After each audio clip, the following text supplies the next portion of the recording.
Cool Countrysides Counts project is all about exploring disused colliery sites around the area and getting local people out and using those sites and seeing how they've become havens for wildlife, and different habitats have grown onto those sites now.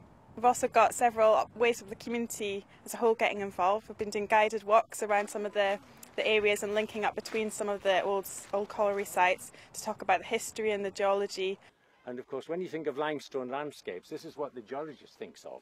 But you could just as easily be saying that landscape. This is in York, and if you go to York, and I was there very recently, that's York Minster, built totally of magnesium limestone. We've also got community fun days, Ludworth, Pit Heap and Fishburn, guided walks for adults on those sites and activities for the children to get involved in. We'll be doing sort of grass sweeping activities and wildflower art and all sorts of things to try and get an idea of the different number of species that are present and flourishing on these sites now. Finding all like little creatures and stuff. I think I've got a sea worm or something. Them little midgy larvae things, them little ones that go really fast in the water. It's the fisher boatman. Fisherman. The water boatman?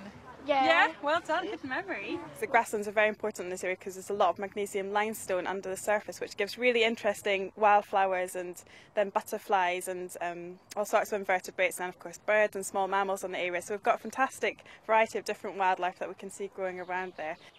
Well, we're on a walk which is linked with the Limestone Landscapes project to increase the knowledge of people about the treasures that are in County Durham, which has almost a unique relationship with the limestone and magnesium limestone. And behind us we see a church that actually is built originally of magnesium limestone, which was a local stone basically. There's some sandstone in it now as well, but I think it's significant. It's grown out of the landscape and it's still now visible. A lot of people walk down through the fields and they'll just hear birds singing, but kind of being able to make them more aware that it's a skylark, or that these particular flowers are cowslips and they're really good and valuable, and gives them a much greater appreciation of the space that they live in.